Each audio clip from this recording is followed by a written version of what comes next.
अब हम थोड़ी सी बात कर रहे थे पीटीआई पार्लियामेंटेरियंस के सरबराह परवेज खटक, जो कि हम देख रहे हैं केपी में वो काफ़ी पुरज़म दिखाई दे रहे हैं।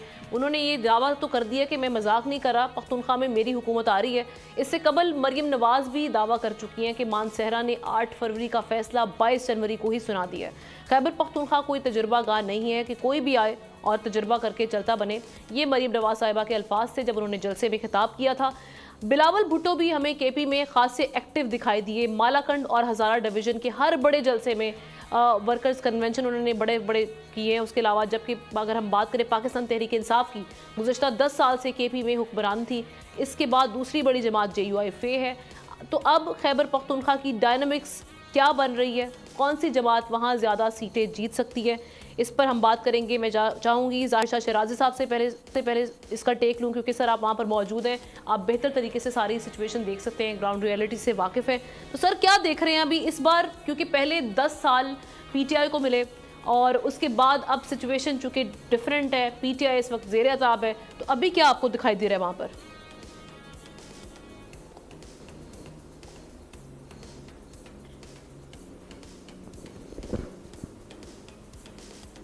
देखिए, मेरे ख्याल में काफ़ी अनसर्टन सूरत हाल है। तहरीक इंसाफ के जो डेजिडेंट्स हैं, जिसमें हम कह सकते हैं कि परवेज़ खटक साहब और महमूद खान साहब, इन्होंने पिछले 10 साल इस सूबे में हुकूमत की। तो हम ये कह सकते हैं कि तहरीक इंसाफ के टॉप कमांडर इस वक्त अपनी पार्टी बनाकर ये दावा कर रहे हैं कि इस सूबे के अंदर जितनी डेवलपमेंट्स हुई, चाहे हेल्थ कार्ड था, चाहे वो CPAC के मनसूबे थे, चाहे वो हाइडल प्रॉफिट के मनसूबे थे, इसके अलावा दूसरे जो एजुकेशन प्रोजेक्ट्स उन्होंने लॉन्च किए, वो सब उनके मरहून मिन्नत हुए। और मेरे ख्याल में तहरीक इंसाफ की सेंट्रल पार्टी का इसके अंदर कोई रोल नहीं रहा। तो ये बिल्कुल एक पॉइंट हो सकता है। दूसरा, अगर तहरीक इंसाफ से ये लोग निकले हैं तो मेरे ख्याल में कुछ वादों के साथ निकले होंगे, और इसी वादे के ऊपर जब हमारी बैकग्राउंड में बात होती रही तो दोनों लीडर्स ये दावा करते रहे कि वो हुकूमत बनाएंगे। इस वक्त 73 के करीब इनके उम्मीदवार हैं जो कि इस वक्त कंटेस्ट कर रहे हैं। दूसरी, इस वक्त JUIF हम पिछले इलेक्शन में भी देखें 2018 में बहुत सारी सीटों पर रनर्स अप रही, और उस असम्बली के अंदर भी इनके 18 के करीब जो है वो कैंडिडेट्स थे। तो इसका मतलब JUIF एक बार फिर ट्राई करेगी, और उनका भी दावा है कि वो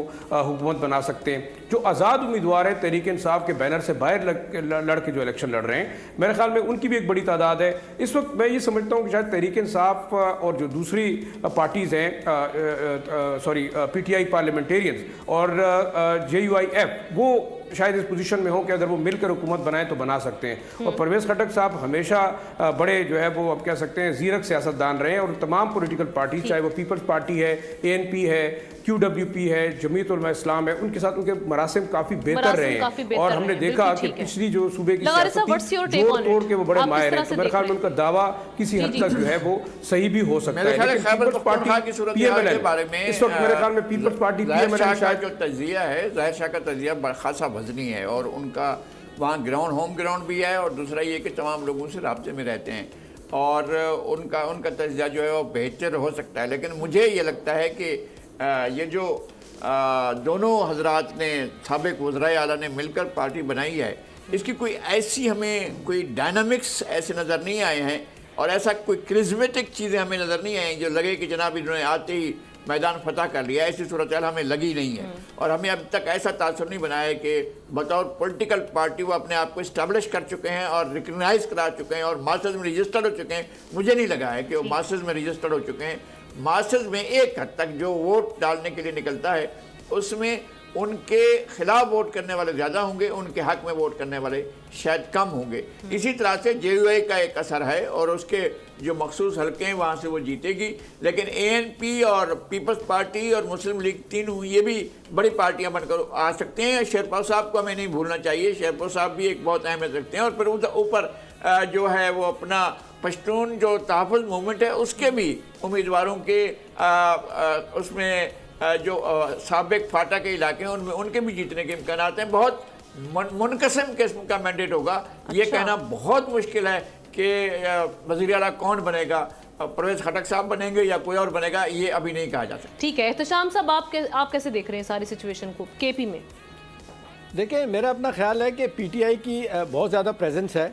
मुझे नहीं लगता कि इतनी आसानी के साथ परवेज़ खटक और महमूद खान जो है ना, वो आसानी के साथ अपनी हुकूमत बना पाएंगे वहाँ पे। देखें, दो चीज़ें हैं आमना, एक तो है कि जो नॉन कैंडिडेट्स हैं ना, जिनको लोग जानते हैं पीटीआई के, वो तो ठीक है, लोग उनको वोट करेंगे। अभी इसलिए तो कहते हैं कि बल्ला ना मिलने की वजह कन्फ्यूजन तो है, वो भी बहुत सारे लोगों को नहीं पता चलेगा। और तीसरी बात यह है कि आज़ाद अरकान का रोल बहुत ज़्यादा होगा। देखिए ना, ओवरऑल मुल्क में आप देख लें 17,500 लोग इलेक्शन लड़ रहे हैं, उसमें 11,500 जो है ना वो आप देख लें जो इंडिपेंडेंट है, 6,000 के करीब जो है ना वो असम्बलियों अपना सियासी जमातों से हैं। तो मेरा अपना ख्याल है कि ये जो इंडिपेंडेंट है इनका बड़ा रोल होगा। प्लस ये बात हमें माननी पड़ेगी कि बाकी सूबों की निस्बत पीटीआई की प्रेजेंस बहुत ज़्यादा है वहाँ पे केपी में, लिहाजा उसको तोड़ना इतना आसान नहीं होगा। मुझे नहीं लगता ज़ाती तौर पे, अगर जिस तरह इलेक्शन मोमेंटम बन रहा है, चीज़ें चल रही हैं, कि वहाँ पे पीटीआई के अलावा कोई और इतनी आसानी के साथ हुकूमत बना पाएगा। जी ठीक है। असद साहब, आपको कौन ताकतवर दिखाई दे रहे हैं इस वक्त केपी में? दावे तो सब कर रहे हैं। केपी का एक हमेशा से है कि वो बड़ी क्लैरिटी दिखाते हैं कि किसकी तरफ लीन कर रहे हैं। एक ज़माने में पीपल्स पार्टी की तरफ, एक ज़माने में पीटीआई की तरफ पिछले इलेक्शन के अंदर, और केपी का ये हमेशा अगर वो ज़हन बना लें तो फिर उसी तरफ लीन करते हैं और वोटिंग करते हैं। मैं ये नहीं कहूँगा कि जो खट्टर साहब के बयान हैं वो उनमें इतनी संजीदगी है कि वो स्वीप कर जाएंगे। वहाँ पे पीटीआई का बहरहाल एक स्ट्रॉन्ग होल्ड है। हाँ, पीटीआई इस इलेक्शन के अंदर केपी के में भी एक ज़रा हैंडीकैप पोजीशन में जा रही है, उनके बल्ला छीन ली उनसे, लेकिन उसके ऊपर भी हमें नजर आता है कि उनके सोशल मीडिया और बाकी चीज़ों के थ्रू वो काफ़ी एक्टिव है। इनफैक्ट आज ही मैं देख रहा था कि एक डायरेक्ट फेसबुक मैसेंजर के ऊपर एक चीज़ बना दी गई है, जिसके ऊपर अगर आप अपना जो भी हल्के का नंबर है आप भेजेंगे तो आपको फौरन इंफॉर्मेशन आ जाएगी ऑटोमेटेड तरीके से कि जी आपका कैंडिडेट कौन है और उसका इंतखाबी निशान क्या है।